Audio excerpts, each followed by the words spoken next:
안녕하세요. 아인슈타인 TV 코인 시장의 허와실 2편입니다. 자, 여러분, 소경에게 초록색을 어떻게 설명을 할 수 있습니까? 굉장히 어려운 이야기인데요. 방법은 딱 한 가지. 눈을 뜨게만 하면 됩니다. 특급법 시행 이전 한국의 거래소가 190여 개 이상 한국 시장을 차지했었습니다. 그리고 수많은 코인들은 거대한 도박판을 만들었습니다. 코인을 만든 자는 투자라는 명분 아래 다단계 방식으로 돈을 쓸어 모았습니다. 상장만 하면 책임을 면하는 구조였죠. 그런데 상장을 해보니 가격은 나락으로 떨어졌습니다. 그리고 그들의 변명은 시장에서 가격이 결정되어 떨어지는 것을 내가 어찌하겠느냐 라고 말을 합니다. 투자자가 볼 때도 시장의 원리가 그러하기에 반론도 하지 못하며 피해를 보았습니다. 자, 여러분, 시장이 떨어지는 조건을 그들이 만들었다는 것을 왜 몰랐습니까? 수요보다는 공급이 많은 상태이면 가격이 떨어지는 것은 당연한 것은 아닙니까? 자, 2021년 9월 특근법 시행 이전 상황을 한번 보겠습니다. 투자라는 명분 아래 500억을 모아 50억을 거래해 준다고 해도 손해볼 게 없는 구조를 투자자들은 모르고 불나방처럼 뛰어들었습니다. 그때 당시 대다수 거래소는 법도 없는 세상에서 뒷돈이 오가고 정부에서는 법이 없으니 액션을 취하지 못하고 피해자는 울부짖을 뿐이었습니다.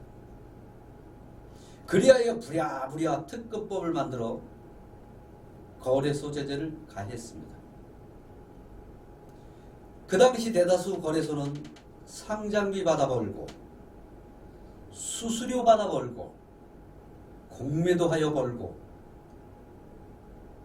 호구는 투자자뿐 돈을 잃는 건 당연한 원리입니다. 그러나 투자자는 오직 희망만은 버리지 않고 매달렸을 뿐입니다. 특근법 이후 5개 거래소는 그 중에 조건을 충족했지만 그래도 아직도 울부짖는 코린이들의 소리가 들립니다. 여러분, 고배 법칙을 아실 겁니다. 자, 여기 A4 용지, 작은 A4 용지가 있습니다. 자, 이 종이를 한 번을 접고 또 이것을 또 한 번을 접습니다. 두 번 접은 거죠. 세 번을 접고, 자, 이런 방식으로 해서 이 종이를 50번을 접는다면 이 두께가 얼마나 될까요? 이런 질문을 가끔 하면은 어떤 분은 10cm, 좀 생각을 하시는 분은 1m, 뭐 1km, 대부분 사람들은 이 안에서 답을 하더군요. 자, 이 종이를 0.1mm로 가정을 합시다. 여러분이 이제 한번 계산을 집에서는 한번 해보시기 바라고요. 42번을 접으면 달의 거리를 지납니다. 43번은 그 거리의 2배가 될 것이고요. 그죠? 이래서 50번을 접으면 1억 5천만 킬로미터에 떨어진 태양까지 도달할 거리입니다. 이 원리로 돈을 번다면 여러분의 지갑에 작은 돈은 엄청난 부자를 만들어 줄 것입니다. 이 유혹은 희망찬 즐거움을 여러분에게 주면서 시작할 겁니다. 이 논리는 틀린 논리가 아니거든요. 제가 1편에서 말씀드렸지만 돈에는 지능이 있습니다. 이 고배 법칙에는 0이라는 숫자가 함정이죠. 아무리 높은 숫자일지라도 0이 곱해지는 순간 모든 숫자는 0이 된다는 것은 숨기고 투자자를 받죠. 본질은 이렇게 작은데 현상은 커다란 상황을 만들어 놓고 투자자를 받습니다. 본사는 돈을 벌고 유저들은 노력만 하는 구조가 피라미드 구조입니다. 제품은 상당히 좋죠. 그러나 그 제품의 가치가 그 가격만큼 되지 않는다는 점입니다.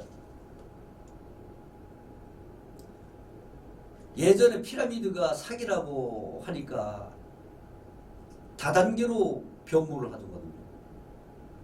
또 네트워크 마케팅이라고 단어가 바뀐다고 구조가 바뀌는 것은 아닙니다. 코인 세계에서도 이러한 구조로 확장하고 있었습니다. 자, 한 사람이 하늘을 쳐다보면 다른 사람들은 외면을 하죠. 자, 이제 두 사람이 하늘을 쳐다보면 다른 사람들은 궁금증을 가집니다. 자, 여기 세 사람이 그 이상의 하늘을 쳐다보면 많은 사람들이 모입니다. 하늘에는 아무것도 없었는데 말이죠. 군중의 힘을 일으키는 것이 이러하듯이 작은 본질에도 큰 현상을 일으킵니다. 자, 지난 코인 시장을 봅시다. 상장 전 ICO라는 명분 아래 많은 사람들에게 공급을 합니다. 그런데 상장 후에 어떠하던가요? 가격이 일시적으로 상승하는 듯 하다가 급락하는 것을 경험하셨을 겁니다. 즉 이것은 예정된 것을 유저들은 모르고 있었던 것이죠. 수요와 공급의 법칙을 적용해도 충분히 알았을 것을 본사의 말에 너무 맹신했기 때문에 아주 기초적인 것조차 망각했었습니다. 당연히 공급을 많이 했으니 시장에서의 가격은 떨어질 것이 당연한 것이었고, 그런데 유저들은 상장이 떼돈 버는 터닝 지점으로 착각하고 있었습니다. 유저들도 속내 또 일화했죠. 상장만 하면 매도하겠다는 것이죠. 그런데 그 생각을 나만 하는 것이 아니었다는 것이죠. 상장을 하면 본사 입장에서는 가격이 시장에서 결정하는데 내 책임은 면하는 거였죠. 얼마나 쉽게 버는 구조입니까? 코인은 미래의 교환 수단이 되는 것은 여러분도 짐작하실 겁니다. 기술을 파악해서 구입하시고 상장 후 수요층이 얼마나 준비되었느냐를 알아야 피해를 면할 수 있습니다. 기술, 즉 메인넷 하나 파악 못하여 손해본 사례를 제가 말씀 한번 드려보겠습니다. 비트코인이 8천만 원대쯤이었어요. 매매 요청이 왔습니다. 비트코인을 1만여 개를 유럽에서 공사대금으로 받았다고 하더라고요.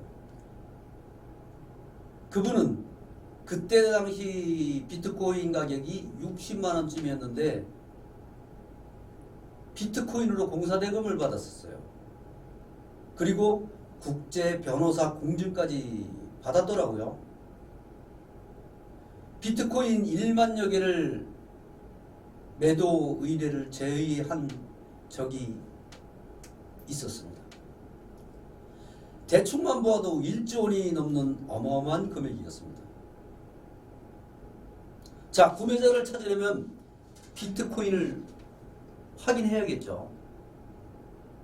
자, 확인 절차를 밟으려면 전자지갑 주소를 비트코인 메인넷에 대조하여야 합니다. 그런데 대조 결과 에러가 뜯어오고, 즉 원장에 없는 전자지갑 주소라는 거죠. 몇 번을 시도해도 마찬가지더군요. 이제는 그 주소를 이더리움 메인넷에 대조해 보니 이더리움 기반 토큰이더란 말입니다. 즉 이름만 비트코인이고 실체는 이더리움 기반 ERC20 토큰이었습니다. 국제 변호사 공증까지도 받고 철석같이 믿었던 비트코인이 이더리움 기반 토큰이었다니 그분은 하늘이 무너지는 심정이었을 겁니다. 그분은 사업의 청사진을 만들어 놓고 계획도 세웠는데 허탈함은 이루 말할 수 없었을 것입니다. 너무나 당연한 것을 놀랍게 당하는 현실입니다. 이것은 그분만이 아니라 우리에게도 미래의 경종을 울려주는 상황이라고 생각합니다.